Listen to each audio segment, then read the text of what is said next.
So today's video comes from popular demand by all the individuals who have access to their own set of suspension straps. That's literally all you're going to need in terms of equipment today. No dumbbells, no bands, nada. Just a set of suspension straps. If you don't have your own set, check the description. There is a link so that you can purchase your own set.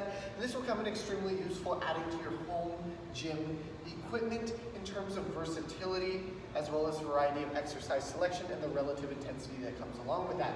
If you do already have your own set, well, let's just get started there. So how we're going to structure this workout is a little bit different. It's more calisthenic based, meaning you're working more with the movement of your own body as a form of resistance, as opposed to a barbell or dumbbell, which kind of removes the more specific measurability of incremental loads and rep and set structure. Now that doesn't mean it can't be intense, but it means that we have to take a little bit different of an approach. We don't necessarily have to, but we're going to ensure that you get an adequate workout today. The first exercise we're going to be doing is a traditional suspension strap row. So all we're going to do here is grab onto the handles with a nice tight grip. Palms are facing in towards each other. What you're going to do is walk your feet down just like so. From this position, we're going to hug the elbows in tight to the sides. Now you can either keep your feet planted for stability as they are, or lift your toes up. I like to lift the toes up. I feel it makes it a little bit more intense, and I feel it prioritizes the back just a little bit more from a rowing perspective. Now, from this position, we're going to fully extend at the elbow, and then pull up until the chest is right between the hands. Again, keeping those elbows tight to the side on each repetition. When you get to the top, squeezing the shoulder blades together to ensure that you're prioritizing development of the back and not just fatiguing your biceps, which will inevitably happen regardless. Now with the suspension strap row, you'll be doing an AMRAP set. AMRAP is an acronym meaning as many reps as possible. Because it's not a traditional form of resistance, in the sense that it's not a barbell that can be loaded incrementally and measurably tracked with reps and sets and relative intensity, we'll be doing as many reps as you possibly can within 60 seconds of work volume. So 6 total sets, 60 seconds of work. If you need to take a break within that 60 seconds, you can, but the timer must continue to run. So as soon as 60 seconds is reached, you're done. Rest period of 60 seconds automatically begins. Once that rest is complete, you'll move on to set 2, 3, 4, 5, 6, respectively, doing your 60 seconds of work volume, completing as many possible reps, and then moving on to your rest period. Once you've completed all 6 sets, we're going to move on to a suspension strap face pull as exercise number 2.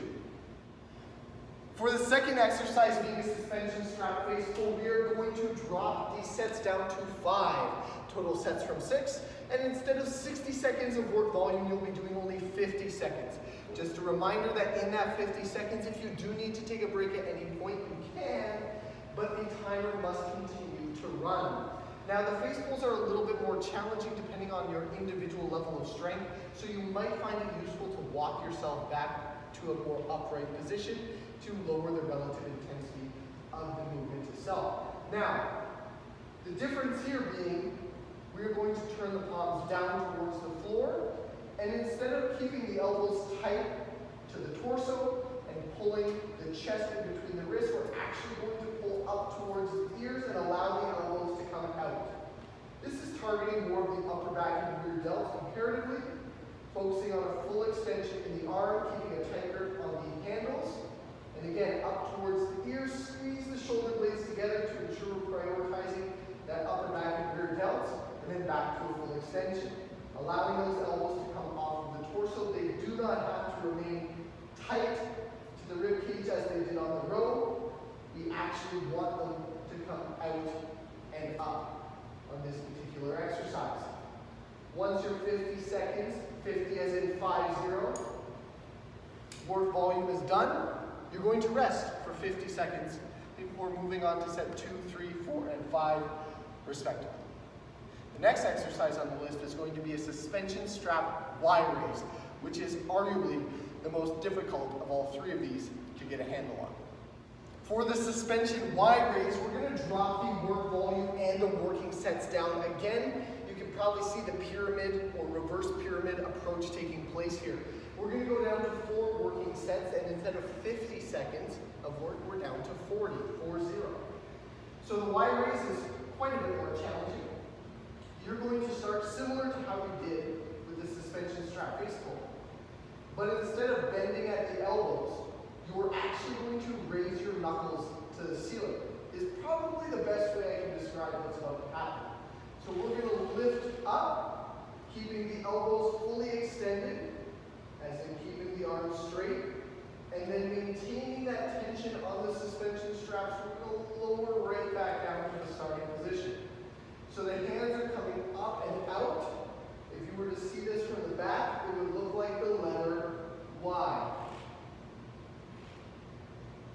And as you can see, the majority of the stress is placed on the rear delts and the shoulders here. And I'm moving very slowly and deliberately on purpose because A, I want to maintain tension on the proper muscles. When doing this, I don't want to bend at the elbows and cheat the movement. And secondly, or B, I can't remember if I said first or A, but regardless, I don't want to utilize momentum on this movement. So I'm not trying to jerk my way up because I could risk injury doing that. So I'm trying to lift as deliberately as possible and maintain control. This will also apply greater stress to the muscles being worked, as momentum doesn't really contribute all that much to muscular development in the long term. So once you've done your 40 seconds of work, likely you won't get all that many repetitions in during that 40 seconds. You will immediately rest for 40 seconds and then move on to set 2, 3, and 4 respectively. Then we're going to finish off with a burnout for the upper back. 3 sets of handcuffs. So you'll get right down to the floor immediately after. And as you can imagine with this approach to structure with this workout, handcuff, just to give you a reminder, thumbs are up towards the ceilings, elbows fully extended. You're going to wrap around, tap on the lower back, but don't rest, and come right back to the front, touch your pinkies, and back to the lower back. Touch and return. This will be for 30 seconds of total work, 30 seconds of rest follows, and 3 consecutive sets. Now, if you can nail that entire reverse pyramid, I can assure you that you will feel that you had more than an adequate back workout. It doesn't require a lot of equipment, it just requires effective programming. If you don't have a set of suspension straps, like I said, check the link in the bio, you can purchase your own. They're inexpensive considering the versatility and the variety that they contribute to your workout. And if you have other equipment like dumbbells, barbells, etc., stay tuned, subscribe. We're doing all sorts of exercise videos, workout instruction, things you can do at home, things you can do with minimal equipment, and just general strength conditioning programming all around. We'll see you soon.